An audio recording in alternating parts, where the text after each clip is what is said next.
Hermanos, hemos estado enseñando acerca de el Evangelio de Mateo y ya vamos por nuestro séptimo mensaje. Y sí creo importante, después de esta fabulosa serie de enseñanzas del libro de Jonás y la maravilla del actuar de Dios, de un Dios misericordioso ante la rebeldía de Jonás, que solamente es un reflejo de mi propia rebeldía. Fue hermoso tener esta enseñanza tan práctica para nosotros. Entonces vamos a volver al libro de Mateo, al Evangelio de Mateo. Si me ayudaran para proyectar la primera diapositiva, tenemos ahí más o menos el recorrido que llevamos en los 6 mensajes que llevamos hasta la fecha. Y recordarán que hemos hablado que el Evangelio de Mateo es una presentación de lo que es el reino de los cielos. Y se presenta a Jesucristo como el rey de este reino, el que gobierna este reino. Y hemos hablado, por ejemplo, de que el capítulo 1 de Mateo nos presenta cómo fue revelado el rey que gobierna este reino, la anunciación del nacimiento del Mesías. En el capítulo 2 vimos cómo en respuesta a su anuncio, las personas más humildes que fueron los pastores y las personas más sabias que fueron aquellos científicos que vinieron de Oriente, reconocieron y admiraron a un rey naciente. En el capítulo 3 se incorpora ya Juan el Bautista y vemos que se nos habla de este que anuncia el reino, anuncia el reinado del Mesías. En el mensaje número 4, en el capítulo 4 hablamos de este periodo de preparación, pero antes de continuar, ahora sí vamos a permitir que los niños pasen a sus clases, por favor. Nomás les quería dar una entradita para que sepan de lo que se están perdiendo de no estar aquí en el mensaje. Gracias a Dios. Este capítulo 4 nos habló de esta preparación para que Jesucristo estaba firme en su convicción de llevar a cabo su plan redentor y de comenzar su ministerio entre los hombres. Después de lo cual, en el quinto mensaje hablamos de cómo él comenzó a convocar para el reino discípulos. Y una vez que los convocó, en el capítulo 5 les dijo cómo se describe las actitudes de los miembros del reino de los cielos. Y ese fue el último mensaje que tuvimos. Para conectarlo con la información del último mensaje, bueno, Jesús, a través de este pasaje que se llaman las bienaventuranzas, él habló de las actitudes que tienen los miembros del reino, los creyentes. ¿Qué actitudes tienen de manera que los convierten en personas bienaventuradas? Y hablábamos de que son personas que perciben y admiten que tienen una gran necesidad de Dios. El creyente continuamente tiene que admitir y percibir de parte de Dios que sus recursos no son suficientes y sus capacidades son insuficientes, y por lo tanto cada día, cada mañana tiene una gran necesidad de Dios y de su misericordia aplicada en su vida. Otra actitud es que ante el pecado que yo tengo, mi respuesta no debe ser ni indiferente, ni debe ser una respuesta de que sí, pero ya tengo mi abogado. No, la actitud del creyente ante el pecado es que siente tristeza por esa condición en su vida. Se siente triste cuando peca. Y también trata de mantener una vida libre de ese pecado, trata de erradicar el pecado de su vida gradualmente, área por área de su vida. Otra actitud de un miembro del reino es que me dejo enseñar por mi maestro y no me defiendo cuando estoy equivocado, no presento excusas cuando estoy equivocado. Soy dócil a que el maestro me enseñe en mi vida lo que necesito aprender acerca del reino. Otra actitud es que aprendemos a pedirle la justicia a Dios y a confiar en su justicia perfecta. No estamos pensando que la justicia humana, que la justicia social, que la balanza de la economía nos beneficie, sino que dependemos de la justicia de Dios y aprendemos a pedirle y constantemente vivimos con hambre de justicia para que Dios provea lo necesario.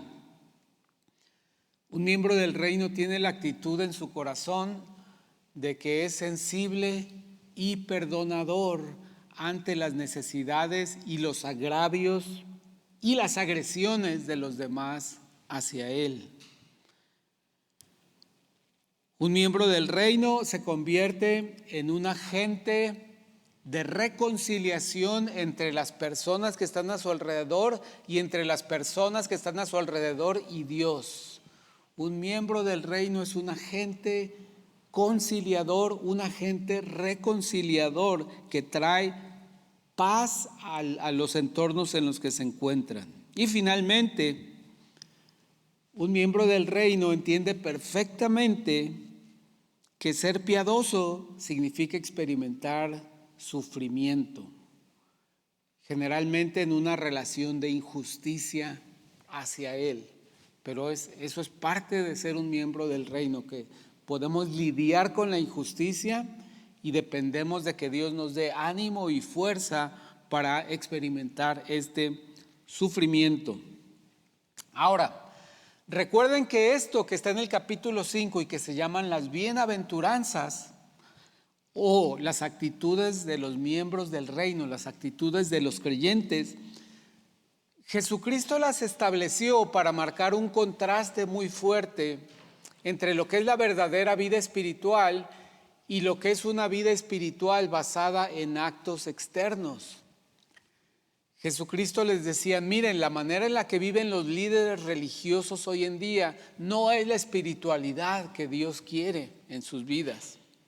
No son los actos externos, no es el cumplimiento de diezmar, no es el cumplimiento de asistir, no es el cumplimiento de presentar un sacrificio, no es el cumplimiento de guardar el día de reposo, no es el cumplimiento de presentar las primicias y todas aquellas estipulaciones de la ley. No son esos actos externos lo que te hacen una persona espiritual, porque en aquel tiempo y muchas veces hoy en el presente se piensa que este cumplimiento de actos, de fechas, de festividades, de actos externos, de que me vean orar, de que me vean ayunar, de que me vean estudiar las escrituras, de que me vean leer la Biblia, de cargar mi Biblia, toda esta serie de actos externos constituyen una vida espiritual. Por eso dice, la vida espiritual es son estas actitudes del reino, de los miembros del reino, no son los actos externos que ustedes ven en los fariseos y en los escribas. Jesucristo los establece para plantear este contraste. Y Jesús las comunica para que sus discípulos supieran que a través de estas actitudes del reino, Él les estaba diciendo, miren, estos son los colores de la vida del creyente. Este es el colorido que un creyente manifiesta cuando habla, cuando piensa, cuando interactúa con los demás. Es decir, son los colores con los que los creyentes pintamos nuestra vida. Ahorita les voy a explicar por qué estoy hablando de colores. Estos colores con los que el creyente pinta su vida, pinta su hablar, pinta su mirada, pinta sus conversaciones, deben ser colores profundos, visibles, luminosos, armónicos, combinaciones que no pueden ser pasadas por alto. La manera en la que yo actúo, hablo, veo, hago negociaciones, arreglo conflictos, me desenvuelvo profesionalmente, me desenvuelvo familiarmente y socialmente, no puede ser pasada por inadvertido. ¿Por qué? Porque en el capítulo 5 Jesucristo nos dice dos cosas importantes. Ustedes son la luz y la sal del mundo. Los miembros del reino de los cielos, yo los preparo para que ellos se conviertan en lo que le da sabor a la vida. Yo los preparo para que sean lo que les da luz y orientación a las personas que están a su alrededor. Es exactamente lo que les dice en el capítulo 5. Ustedes son la sal del mundo. Ustedes son lo que trae una diferencia a este mundo que puede llegar a ser insípido. Cuando somos esclavizados por el pecado, las cosas llegan a ser insípidas de tanto practicar eso, de tanto hacer esto, de tanto caer en este vicio, llega a ser insípido. Esto es lo que decían los paganos cuando el evangelio llegaba. Es que ya estábamos hastiados de vivir nuestras vidas en libertad, en libertinaje, sin ninguna luz, sin ningún faro que nos dijera, esta es la dirección y el propósito de tu vida.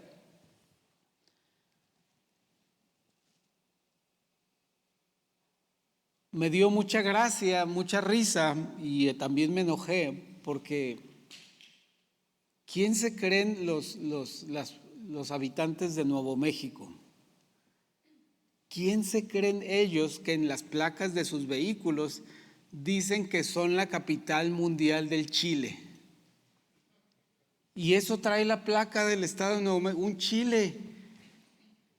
¿Con qué autoridad dicen que son la capital mundial del Chile los nuevomexiquenses?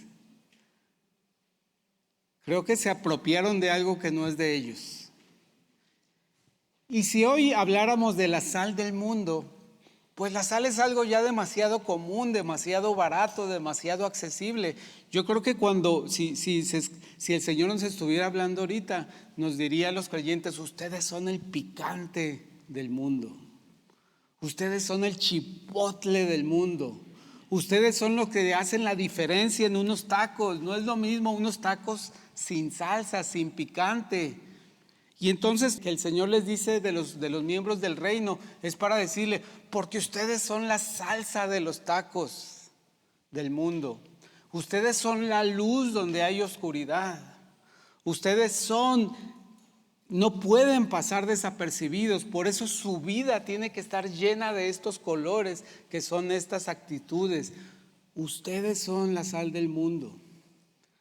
Ustedes son la luz del mundo. Porque el reino de los cielos ha venido a la tierra. Entonces, por eso este mensaje se llama Sal y Luz del Reino y habla de nosotros.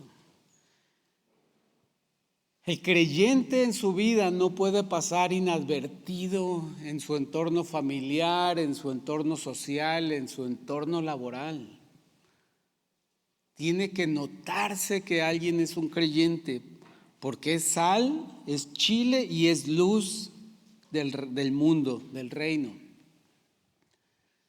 Es decir, debe haber un espectro de colores que los demás vean, que sea visible y evidente para los demás. Ahora, estos colores que están en la pantalla son los que tú y yo podemos ver con nuestros ojos. Pero no son todos los que existen. Tú me dirás, sí, hermano, solamente existen esos colores porque yo solamente he visto esos colores y no he visto ningún otro color. Pero eso no significa que no existan colores. A la derecha de este lado hay otra serie de colores que el color que continúa se llama infrarrojo y ese color no lo podemos ver con nuestros ojos. Y a la izquierda hay otro color que se llama ultravioleta que tampoco podemos ver con nuestros ojos. Nos quema cuando nos exponemos mucho al sol, pero no lo vemos. Si lo viéramos nos daríamos cuenta, hoy se me ve azul la piel, yo creo que me tengo que ir a la sombrita porque hay muchos rayos ultravioletas. Hay toda una serie de colores y de frecuencias del espectro electromagnético que nuestros ojos no ven. Y así pasa con nuestra vida. Las personas ven nuestra vida y ven ciertas acciones, pero hay una serie de cosas que no ven. Por un lado, no ven las cosas buenas que hacemos en privado y que no andamos alardeando ni publicando en redes sociales, sino que simplemente las hacemos y nadie las ve. Ustedes verán ahí en la pared de la cabina un aparato, una cámara, casi con motor y todo, una cámara con la que estamos grabando ahora los sermones. Si están suscritos al canal de YouTube se darán cuenta que se ven mejor ahora los videos, tiene zoom, si yo me muevo para acá me está siguiendo en este momento la cámara, etcétera. Bueno, esa la donó alguien, un miembro de la iglesia y no es anónimo, no se va a saber quién es. Esa acción nadie la vio, solamente yo la sé, pero corresponde a esas acciones que son buenas y que nadie se dio cuenta y que están en el anonimato y nadie nunca las sabrá, solo Dios lo sabe. Pero también hay una serie de acciones que no son visibles y que son malas, que yo cometo, que tú cometes y que estamos con la esperanza de que nunca se sepan, de que nadie las sepa. Pero hay cosas que no son expuestas a la luz. El testimonio del creyente como miembro del reino sí tiene que ser expuesto, tiene que ser compartido como una buena salsa que tú le regalas un frasquito a alguien. Mira, esta es mi salsa secreta para las carnes asadas, y la reciben con mucha alegría. O cuando tú compartes, una persona te pide consejos sobre algo y tú le dices, mira, yo hice esto, yo manejo esta cosa así, es luz que le estás compartiendo a esa persona.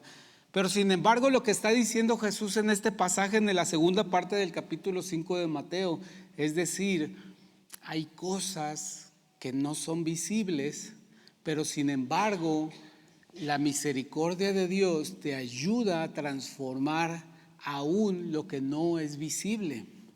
Y eso es lo que les decía, lo que ustedes ven en los fariseos y los líderes religiosos son solo cosas visibles. Ellos solamente quieren hacer cosas visibles, pero yo te voy a cambiar y transformar para que aún las cosas que no se ven, hagas mi voluntad y me des la honra y la gloria. Esto es lo que les decía acerca de la luz. Este es todo el espectro electromagnético, y de todo el espectro electromagnético nomás vemos esta partecita. Estos son los colores visibles. Acá está el infrarrojo, las señales de radar, las ondas de radio, y por el otro lado está la luz ultravioleta, los rayos X, los rayos gamma y los rayos cósmicos.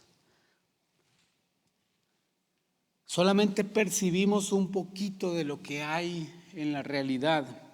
Y es lo que dice a continuación Jesucristo. Por ejemplo, él habla de que hay enojo visible y hay enojo invisible. Siguiendo esta analogía de las actitudes de fe que tenemos como miembros del reino, y de que estos son colores que afectan la vida de los creyentes y que se notan en la vida de los creyentes, Jesús no solo describió los colores correctos. Cuando habla de las bienaventuranzas, él dice, estos son los colores que deben ser visibles en tu vida. Pero más adelante dice, pero estos colores que siguen a continuación no deben ser vistos en tu vida. Tienes que erradicar estos colores que están en tu vida. Por ejemplo, en el capítulo 5, versículos 21, si quieren buscar en sus Biblias o si alcanzan a leer en la pantalla, dice Jesucristo: oísteis que fue dicho a los antiguos, no matarás, y cualquiera que matare será culpable de juicio. Eso es lo visible. Alguien que comete un homicidio, hay testigos, hay flagrancia, lo arrestan o le encuentran el arma con la que perpetró el crimen en su posesión, y la justicia actúa. Pero el versículo 22 entonces empieza a hablar de las cosas que no es visible, lo que no se ve. Y dice, pero yo os digo que cualquiera que se enoje contra su hermano será culpable de juicio. Hay enojo del cual solo nosotros nos damos cuenta. Hay enojo que guardamos. Hay enojo que nos contenemos en manifestar. Hay enojo que vamos metiendo ahí un archivo para juntarlo para el momento apropiado. Hay enojo que va transformando nuestros sentimientos y nuestras actitudes. Hay enojo que va mermando nuestro apoyo a las personas. Y es el que dice Jesucristo en este momento. Pero yo os digo que cualquiera que se enoje contra su hermano será culpable de juicio. ¿De cuál juicio? Del de homicidio, como el que sí mató a alguien y fue encontrado y fue apresado y fue llevado a la cárcel. Será culpable de juicio, se refiere a un juicio legal. Y luego dice, y cualquiera que diga necio a su hermano será culpable ante el concilio. El concilio se refiere al Sanedrín, al concilio religioso. Aquí hay muchos hermanos, ¿ya le has llamado necia a alguna de tus hermanas? Serás culpable, llevado ante el concilio. O quizás nunca se los hemos dicho, pero lo hemos pensado de un hermano. Qué necio este hermano. No usamos esta palabra fatuo, ¿verdad? Pero usamos unas peores, ¿verdad? Para cuando pensamos en alguien con el que tenemos enemistad o algo. Pues dice aquí, quedará expuesto al infierno del fuego. Al grado que da un ejemplo y dice, por tanto, si traes tu ofrenda al altar, es decir, si vienes al templo a adorar, si vienes al templo a orar, si vienes al templo a escuchar la palabra, si vienes al templo a enseñar, si vienes al templo a servir, y allí te acuerdas que tu hermano tiene algo contra ti, deja allí tu ofrenda delante del altar y anda, reconcíliate primero con tu hermano y entonces ven y presenta tu ofrenda. Ponte de acuerdo con tu adversario pronto, entre tanto que estás con él en el camino. No sea que el adversario te entregue al juez y el juez al alguacil y seas echado a la cárcel. La ley decía no matarás, eso era lo visible, un homicidio. Pero Jesucristo nos dice, no te enojes porque eso es un homicidio delante de la perfección de Dios. Enojarte con tu hermano, pensar, desear que le pase algo malo, desear que la justicia venga a su vida en forma de que lo sea despojado de algo, de que sea castigado, de que sea sancionado, es lo que el Señor está diciendo. Eso no se ve, pero mi misericordia alcanza para hacerte perfecto en eso, en que no te enojes. Y es una cuestión urgente, hermanos, recuperarnos inmediatamente de la compostura del enojo. Nosotros como pastores lidiamos con muchas cuestiones de enojo tardío o enojo no arreglado en el momento, ¿verdad?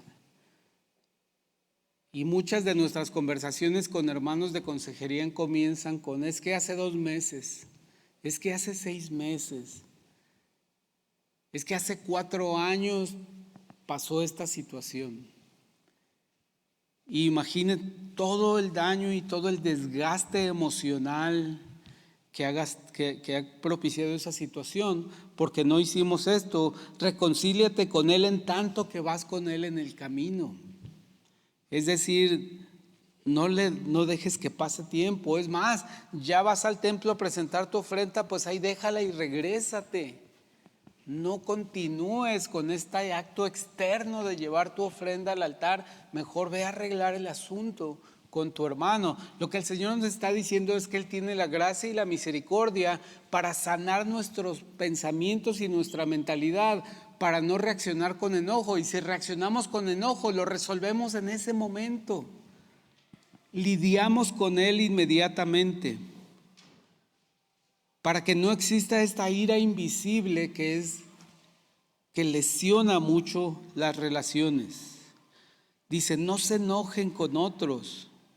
La cólera o la ira es como un asesinato en el corazón. El enojarme contra una persona es como un intento de homicidio en el corazón y puede conducir a palabras perversas y peor, con el tiempo puede producir a una agresión emocional o física futura. Desafortunadamente ya hemos visto docenas de casos en los que jóvenes acumulan ira, acumulan enojo y de repente tienen acceso a un arma de fuego, a 2 armas de fuego, a 3 armas de fuego, a 10 cargadores, y van y desencadenan esa ira en una escuela, en una iglesia, en un supermercado. Este es un ejemplo de lo que pasa, de cómo pensar y conservar y retener el enojo puede convertirse en una acción de homicidio real. Así que no esperes a que tu hermano se enoje más o que el enojo siga creciendo en ambas partes. Resuelve ese asunto. Tú primero toma la iniciativa y hazlo rápido antes de que la situación empeore.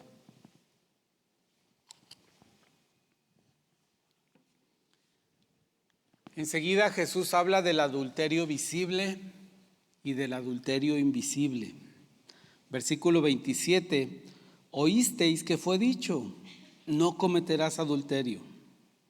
Pero yo os digo que cualquiera que mira a una mujer para codiciarla, ya adulteró con ella en su corazón.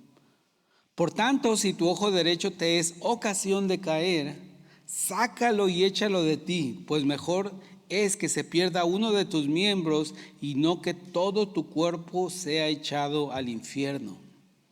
Y si tu mano derecha te es ocasión de caer, córtala y échala de ti, pues mejor te es que se pierda uno de tus miembros y no que todo tu cuerpo sea echado al infierno. El Señor utiliza unos ejemplos demasiado grotescos de mutilación para hablar de este asunto, pero estaba resaltando la importancia.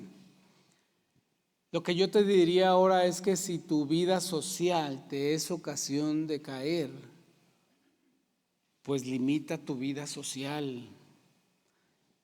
Si tú combinas tu vida profesional laboral con vida amistosa y vida social, y eso te es ocasión de caer, córtalo, convierte tu trabajo meramente en una relación profesional, laboral.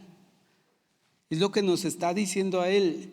Cuídate, porque no solamente se trata de que se consume un adulterio, sino se trata de que no estés pensando y considerando si hay la posibilidad de eso.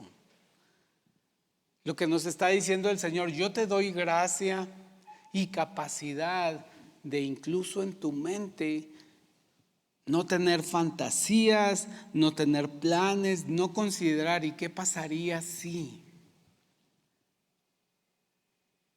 Que si estás viendo señales de que alguien emprende contra ti una seducción, que tú seas capaz de alejarte, capaz de aislarte de eso y seas capaz de mantenerte en la fidelidad que la misericordia de Dios logra en los matrimonios, en las relaciones humanas.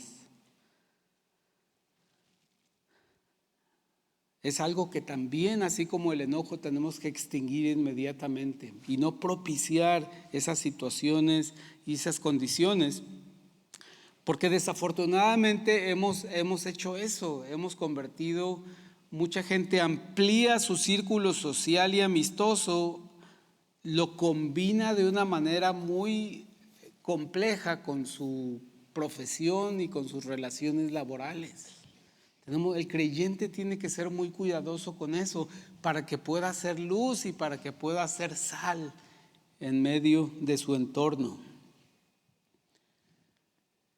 El Señor en el versículo 33 dice que hay engaño visible y hay engaño invisible. Dice el versículo 33, además habéis oído que fue dicho a los antiguos: no perjurarás, sino cumplirás al Señor tus juramentos. Pero yo os digo, no juréis en ninguna manera, ni por el cielo, porque es el trono de Dios, ni por la tierra, porque es el estrado de tus pies, ni por Jerusalén, que es la ciudad del gran rey, ni por tu cabeza jurarás, porque no puedes hacer blanco o negro un solo cabello. Pero sea vuestro hablar sí, sí, no, no, porque lo que es más que esto, del mal procede. ¿Qué quiere decir el Señor con esto? Esto es algo que se estableció en Levítico y Deuteronomio, cómo se deberían hacer pactos entre personas cuando hacen una compraventa, cuando hacen un acuerdo de cualquier tipo, cómo se hacen estos arreglos. Sin embargo, con el tiempo, los judíos empezaron a desarrollar formas de evadir y de romper la ley de los juramentos. Es decir, empezaron a decir: sí, yo prometí pagarte esta tierra, pero mi cosecha me fue muy mal, no llovió este año, ¿qué quieres que haga? No puedo cumplir, pero no fue mi culpa, fue porque no llovió. Ese tipo de cosas tenían ya una serie de cosas para deshacer los juramentos, para no cumplir con las promesas que habían hecho. Entonces llegó un momento en que la promesa verbal llegó a significar nada. Ya no tenía validez. Sí, tú me ofreces pagarme esto, pero muy fácilmente te vas a poder desentender de esto. Y empezaron a decir: no, te lo juro por el Eterno, te lo juro por nuestro Dios eterno que sí te voy a pagar. Te juro por el cielo donde habita nuestro Dios que te voy a devolver las vacas, todo eso. Pero obviamente Jesús no nos está prohibiendo hacer un juramento legal, es decir, firmar un contrato, firmar un convenio, nada de eso, pero sí nos dice que no embellezcamos nuestra conversación, ni nuestros acuerdos, ni nuestras promesas, citando a Dios, ni por nuestra madre, que es lo más sagrado, o por la tumba de nuestro padre. Te lo juro. Es más, si quieres voy y te hago la promesa en el panteón, en la tumba de mi papá, para que veas que lo tomo con seriedad. No. Dios nos dice: ten tal integridad que la gente crea lo que dices. Sea una promesa de estar en un lugar a tal hora, o sea que sí vas a cumplir con tu parte del trato, o sea que sí vas a cumplir tu promesa de comprar, de pagar, de vender, que tu sí sea sí. Porque hay engaño que es evidente y hay engaño que no es evidente. Sí, le juro por los cielos que le voy a pagar, pero en realidad no le quiero pagar, porque él me debe de antes, etcétera. Existe también esta cuestión, lo que nos está diciendo Dios, el que nos da la misericordia y la gracia para cumplir nuestra palabra, para ser íntegros en lo que decimos y lo que hacemos. También Jesús habla de la venganza visible y la venganza invisible. Versículo 38. Oíste que fue dicho: ojo por ojo y diente por diente. Pero yo os digo, no resistáis al que es malo. Antes, a cualquiera que te hiera en la mejilla derecha, vuélvele también la otra. Y al que quiera ponerte a pleito y quitarte la túnica, déjale también la capa. Y a cualquiera que te obligue a llevar carga por 1 milla, ve con él 2. Al que te pida, dale. Y al que quiera tomar de ti prestado, no se lo rehuses. Estas son las reglas del reino. Este es el actuar, las actitudes del reino. En términos de la justicia humana, son puras cosas injustas. En términos de la justicia divina, es lo apropiado, es lo que le lleva la honra a gloria, la honra y la gloria a Dios. Dice el versículo 43, oíste que fue dicho: amarás a tu prójimo y aborrecerás a tu enemigo.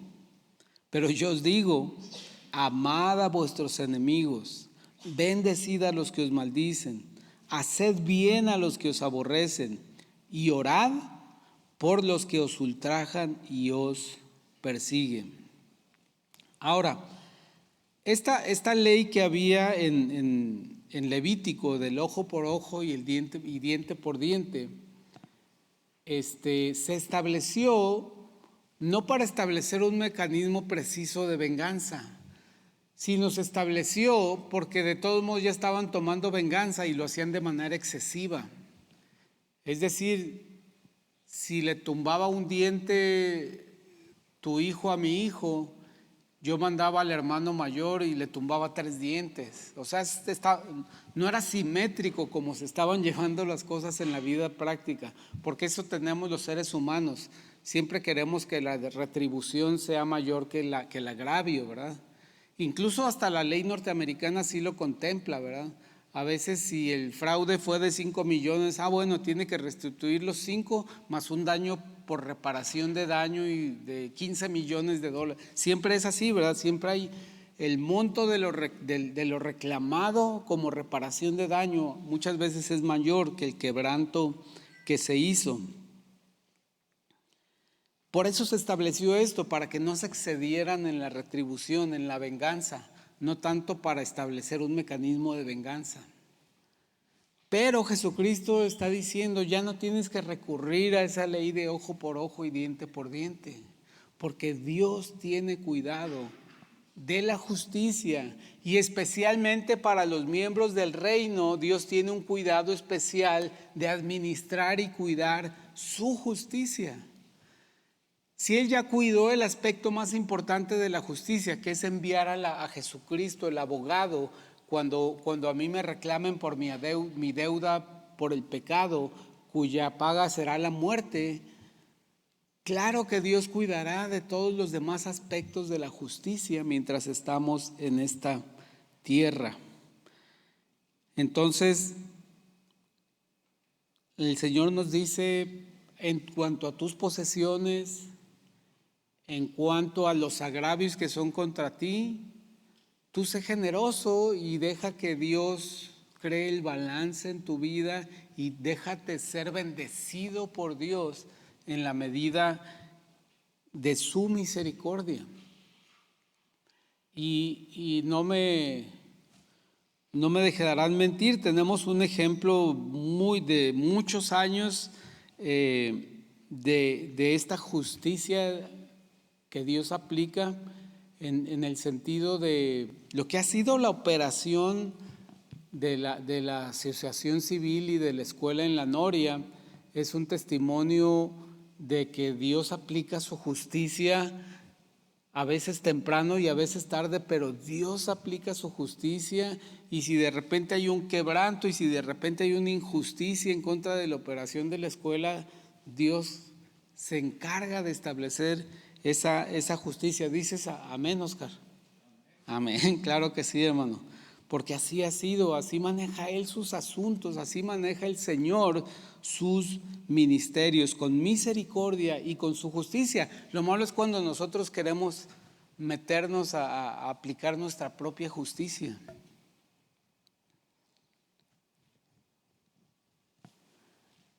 Entonces, hermanos, cuando pensamos en el capítulo 5 de Mateo, concluyendo, cuando hablamos en esta segunda parte, combinado con la primera, que son las bienaventuranzas, y la segunda, cuando Dios dice, miren, hay ira visible y no visible, pero para ambas mi gracia es suficiente.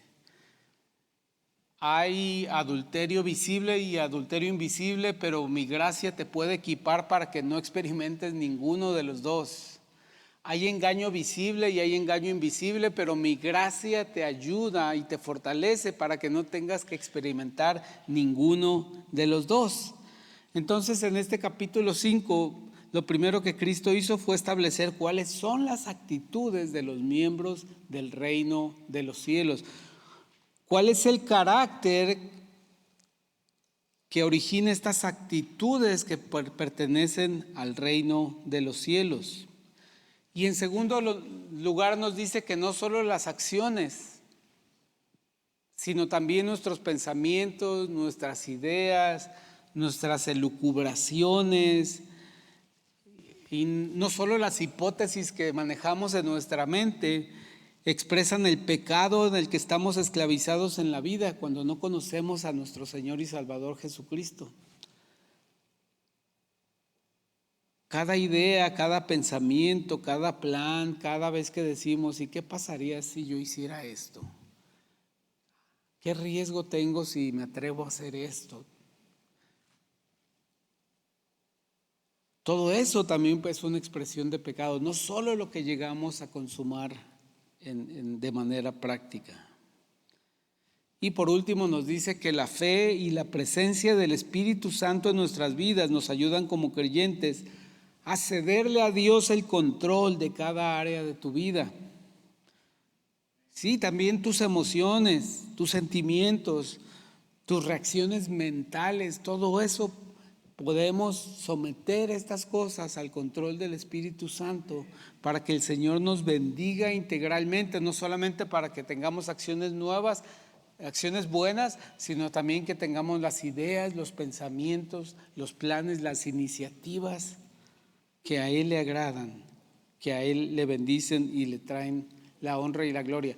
Estamos hablando de un nivel inaudito, un nivel que nos parece imposible llegar a eso. ¿Cómo? No pensar enojo, no enojarme en lo interior, no darle rienda suelta a mi indignación. ¿Me estás hablando de que esto va a pasar? Sí, hermano, estoy hablando de que el Señor te puede enseñar a no experimentar este enojo explosivo, esta indignación, este rencor, este resentimiento, porque el Espíritu Santo que está en ti te guía a tener dominio de esto. Se llama dominio propio, le dice la Escritura. Por eso Pablo a los Hebreos, en el capítulo 6, versículo 9, les dice: pero en cuanto a vosotros, y se los digo yo ahorita a ustedes, pero en cuanto a ustedes, amados, estoy persuadido de cosas mejores. A esto me refiero, estas son las cosas mejores. Cuando a través de mi sujeción al Espíritu Santo, mi atención que le pongo al Espíritu Santo, soy capaz de cuidar estas cosas y no pecar en las cosas que no son visibles. Estoy persuadido de cosas mejores y que pertenecen a la salvación, es decir, el reino. Oremos, hermanos. Padre, bendecimos tu nombre en esta tarde, Señor. Gracias porque somos bienaventurados, Señor, porque nos has salvado y nos acompañas día a día a perpetuidad a través del Espíritu Santo, Señor. Porque Él es nuestra guía, nuestro maestro, nuestro apuntador cuando tenemos que orar, quien nos revela realmente quiénes somos, quien nos revela cómo somos y quien nos guía a toda verdad y a hacer tu voluntad perfecta, Señor. Padre, yo te pido que en la vida de mis hermanos no sea una fábula esto que leemos, no sea algo inalcanzable esto que leamos, de no codiciar la mujer ajena, no engañar, no mentir, no experimentar ira en nuestro interior, no experimentar resentimiento, sino que utilicemos la guía del Espíritu Santo. Utilicemos la capacidad del Espíritu Santo de producir inmediatamente en nuestra vida fruto, amor, gozo, paz, paciencia, benignidad, mansedumbre, dominio propio, que lo puede crear inmediatamente, Señor, cuando somos sensibles y somos obedientes, Padre. Que entendamos que esta es una realidad en nuestra vida como creyentes, Señor. Gracias, Padre, en el nombre de Cristo Jesús. Amén.